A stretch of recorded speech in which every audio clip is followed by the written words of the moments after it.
Hello everyone, welcome to my channel. We won't shout, we won't rush. We'll just sit beside you. Yes, sit. And have a little heart-to-heart about the kind of sitting that steals the very heart it cradles. You see, dear one, there's a quiet thief in our homes. It's not hiding in the shadows. It's right in plain sight. Cushioned, reclined, inviting. It's your lovely chair, your faithful sofa. That trusty armchair where tea tastes better, where books feel warmer, where naps sneak in like affectionate cats. But let's name it gently. Sedentary living. Now don't flinch. This isn't a guilt trip. You've earned your rest. That chair has been with you through more storms than most people. This is not about shaming your comfort, heavens, no. This is about balance. About remembering that while rest is gold, too much stillness can slowly turn to stone.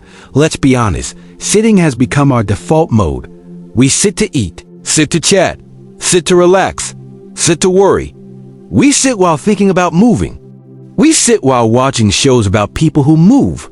We sit to recover from sitting. And our bodies? They start to adapt, and not in a good way. Legs lose strength. Joints stiffen like old doorknobs. Circulation slows to a crawl. The back grumbles. The heart, that brave drummer inside, begins to forget how to dance. It starts quietly. I'm just resting after lunch. Then one day it's I only went as far as the letterbox. Then, without meaning to, we haven't moved much. In days. But you are not a plant in a pot. You were never meant to stay still for too long. You were made to stretch, to wander, to sway, to flow. The best news? You don't need to run marathons. You don't need lycra leggings or gym memberships. What you need, what your heart adores, is movement that brings you joy. That could be a slow walk to admire the clouds. It could be a sway to your favorite song while dusting the shelves. It could be playing peekaboo with a toddler or tossing a treat to a very confused but delighted dog. Every tiny movement tells your body, I'm still here. I still care. Let's keep going. Because here's something not everyone will tell you. Sedentary living is now as dangerous as smoking. Yes. Just sitting for too long, too often, can raise your risk of heart disease, diabetes, stroke, even dementia. And this is the beauty. You can change it. Not by leaping into something scary, but by beginning. A 5-minute stretch before breakfast. A walk to the garden gate. Wiggling your toes during the news. And if your mind says, I'm too old for this, remember the words of the wise Confucius. It does not matter how slowly you go, as long as you do not stop. So let's not stop. Let's just begin. With one foot, one breath, one wiggle at a time. And if this gentle reminder brought a smile to your heart, perhaps stay with us a little longer. Subscribe. Join our little circle of kind souls who believe in small steps, soft changes, and strong hearts. Because you're not alone in this, and you never have to be.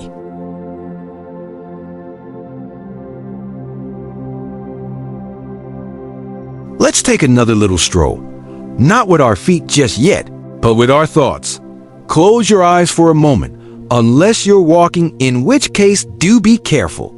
Picture your body, not as a machine, but as a beautiful old orchestra. Every part has a part to play. The heart beats the drum, the lungs blow the wind, the joints hum their strings. It's a marvelous composition. But what happens when half the orchestra stops playing? That's what sedentary living does. It doesn't shout or crash. It just slows everything down. Silently, persistently. The music of life becomes a faint echo. And one day you realize your energy slipped away like a sock behind the washing machine. Now, don't you worry. This isn't a scolding. We've all had our just -5 more minutes on the couch moments. And let's be honest, sometimes that couch feels like it's hugging you back. But comfort, dear one, can be a clever trickster. It can wrap you so gently you don't notice it turning into stillness, then stiffness, then sadness. You might think, well, I'm not in pain. I'm just tired. But did you know that too much sitting actually causes tiredness? Strange, isn't it? The less you move, the less energy your body creates. Like a windmill with no wind. But here's a bit of everyday magic.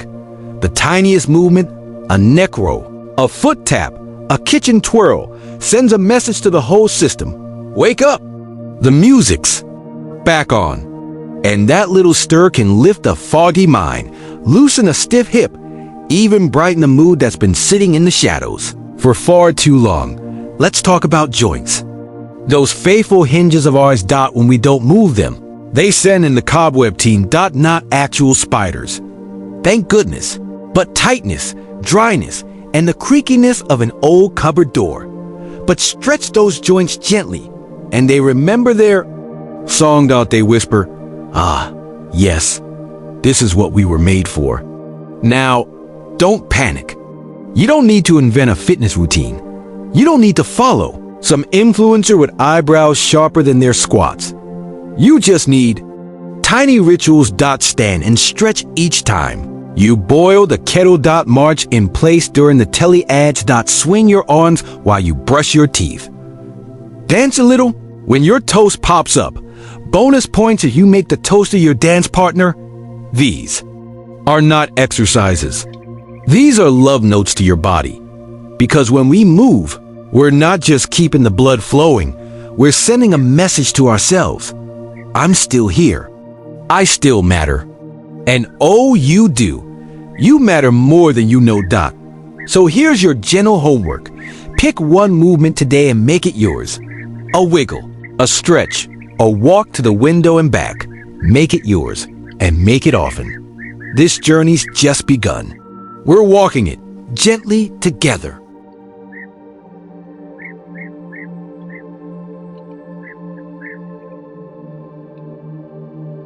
There's a curious moment.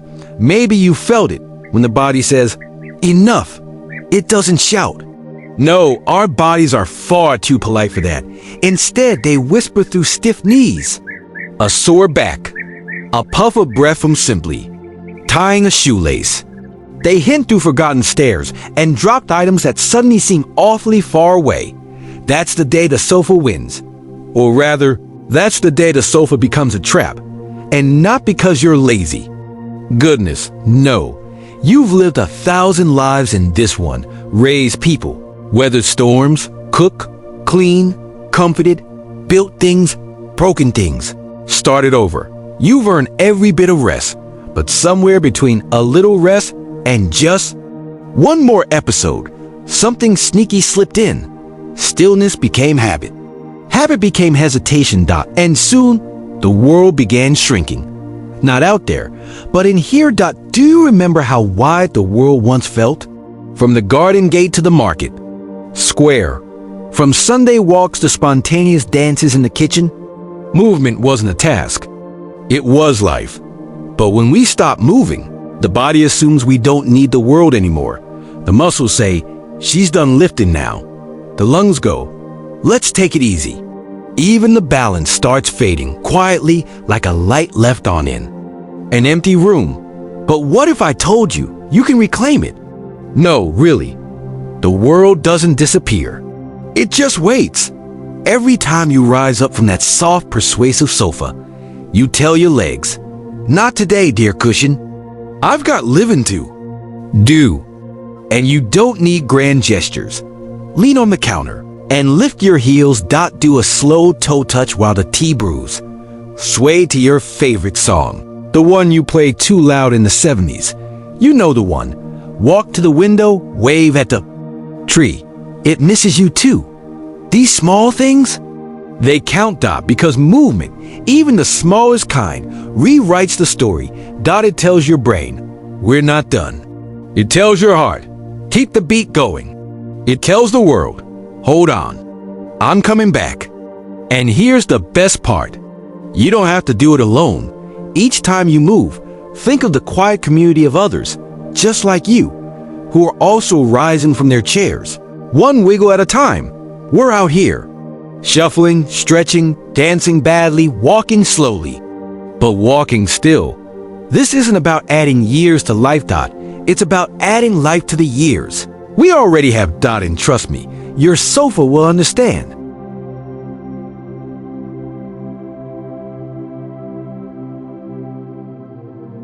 Let's begin with a question nobody asks anymore. How are your toes feeling today? Odd, isn't it? But stick with me, because those little wigglers down there, often forgotten beneath socks, slippers, and good intentions, might just hold the secret to feeling better.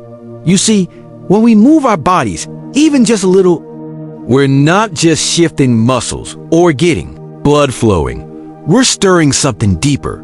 We're gently poking the mood that's been napping under a heavy blanket. Here's the thing nobody tells you about low moods. They don't always come with sobbing or drama. Sometimes they arrive as a gray mist, a quiet disinterest, a vague sense of why bother. And the cruel trick? The more you sit, the heavier that mist becomes. Because motion, dear one, isn't just for the heart or joints. It's for the mind, the spirit, the spark inside you that sometimes forgets how to glow. When you move, your body releases these clever little chemicals, endorphins, nature's mood lifters. Dopamine, the you did it reward giver, serotonin, the steady calm in a noisy world. And no, you don't need a treadmill or a neon gym outfit to invite them in. Try this. Stand near a sunny window and sway side to side. Stretch your arms wide and imagine hugging the sky.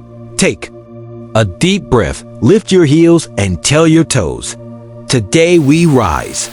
Even a short walk can shift your entire inner weather. One moment, drizzle. The next, a tiny patch of blue sky.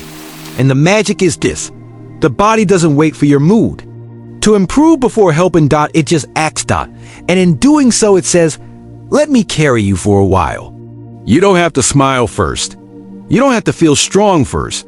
You just have to begin. And the feelings often follow. I know. Some days it feels impossible. The chair is warm. The thoughts are heavy. The world feels far away. But here's a gentle truth. You don't need to feel better to move. You need to move to feel better. It might not be instant. It might not be dramatic. But over time, those little daily moves add up like coins in a jar. And suddenly, one morning, you'll find yourself humming again while brushing your teeth, or reaching for your coat without thinking twice, or laughing. Real, belly-shaking laughing at something silly on telly. That's not coincidence. That's you coming back. And if you're still wondering about those toes, wiggle them now. Go on. No one's watching. Feel that tiny shift.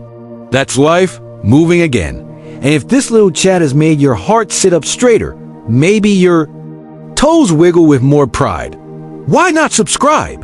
Not just to a page, but to your own becoming. To joy emotion. To healing that begins not in the head, but in the heels. We'll keep walking this gentle road together.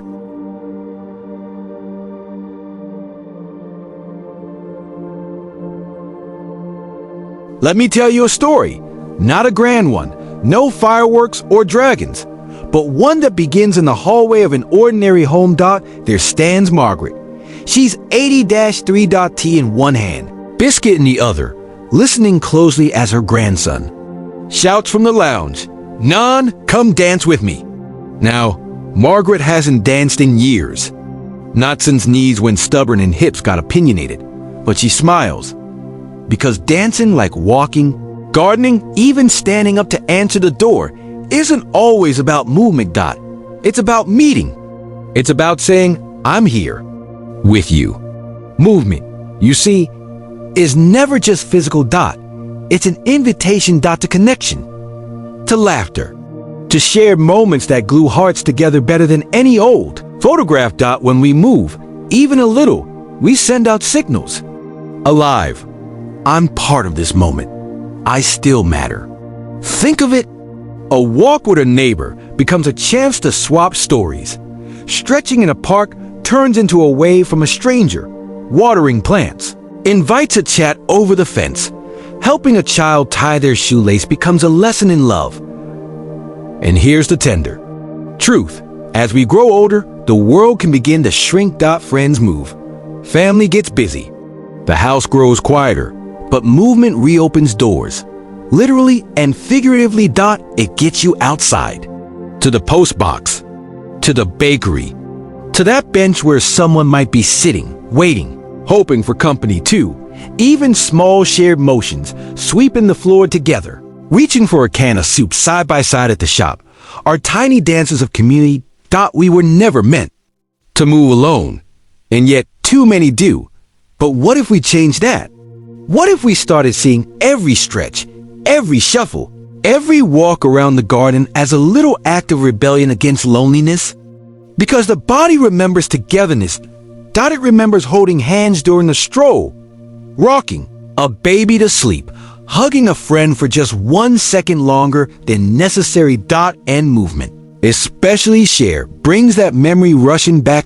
So yes, move for your heart, for your joints, for your mood. But also move for the person across the room, for the child who wants to play, for the neighbor who hasn't seen a smile in days. And move, because in that little sway or shuffle, you might just find home again.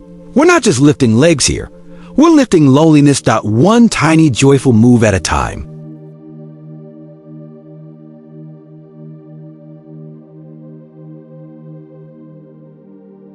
There's something no one warned you about growing older. It's not the creaky knees or the slower mornings. It's not even the mysterious bruises that show up like surprise guests. No, it's this quiet shift in how you feel about your own body. One day, you bend over to tie your shoe and realize you're not quite sure how you're going to get back up. Another day, you catch a reflection and think, who's that brave soul in my jumper? Then slowly, subtly, you stop reaching, bending, stretching, not just physically, but emotionally too. You begin to move less, not because you don't want to, but because you're no longer sure you can. And that, dear one, is how confidence begins to leak away. Not in great floods, but in tiny, unnoticed drips. Until one morning, you find yourself doubting even the simple things. Can I walk that far? Will I manage those stairs? Will people laugh if I wobble? But here's the beautiful truth. Movement, gentle, steady, lovingly patient movement, has this quiet magic about it. It doesn't just stretch your muscles. It stretches your bravery. Let's be honest. Confidence is not about standing tall and shouting, I can do it. No, it's more subtle than that. It's the moment you reach for something on the top shelf and succeed. It's the day you walk to the cafe on your own and return with a warm croissant and a warmer smile. It's that deep, satisfying breath you take after climbing the stairs, where you whisper to yourself, well done. Every little movement is a message to your brain. Look, we're still capable. And when your body hears that often enough, it starts to believe it again. Of course, the beginning can feel awkward. You might feel silly lifting soup cans in the kitchen. You might groan a bit louder than you'd like during stretches. You might even fall back onto the sofa with a dramatic sigh and declare, well, at least I tried. But confidence doesn't demand perfection. It only asks for presence. A small daily commitment to meet your body where it is, not where it used to be. To thank it for what it can still do, even if that's just a slow march to the kettle. And over time, you'll notice something beautiful. You'll begin walking a little taller. You'll answer the door with less hesitation. You'll look in the mirror and think, there you are. I've missed you. Because movement reminds you, you're not broken. You're not fragile. You're evolving. And you're still here. And if someone ever says, you're too old to be doing that, you may simply smile and reply, my darling, I'm just getting started. So go on, stretch your arms wide, take that first step, and trust your body to carry you forward. Confidence isn't about doing everything. It's about doing something again and again until the fear is replaced by quiet joy. You are not your limits. You are your effort.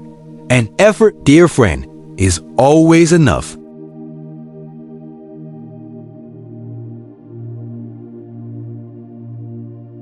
There comes a time in life when we no longer chase the spotlight. We no longer need medals or applause or shiny trophies on the shelf. What we seek instead is peace. The quiet joy of a morning cup of tea. The comfort of soft socks. The way sunlight warms the kitchen floor. But here's a gentle truth, whispered just for you. Peace does not mean stillness. In fact, real life moves. Even the trees sway. Even the clouds travel. Even the ocean hums and breathes and crashes again and again. And so must we. Not with urgency. With pressure. With purpose. Because every time you rise from your chair, every time you stretch your arms, every time you step outside and feel the breeze touch your cheek, you are honoring life. You are saying to this world, I'm still part of it. I still belong. And oh, how deeply you do. Now, maybe you're not running marathons. And if you are, good grief, tell us your secret. But maybe your victories are quieter. Maybe it's walking to the garden gate without help. Maybe it's bending to pat the neighbor's dog. Maybe it's remembering to breathe deeper when you wash the dishes. These are sacred things. And yes, some days will be slower than others. Some mornings will ache. Some evenings will find you back in your chair, whispering, well, today was enough. And it was. Because movement isn't about perfection.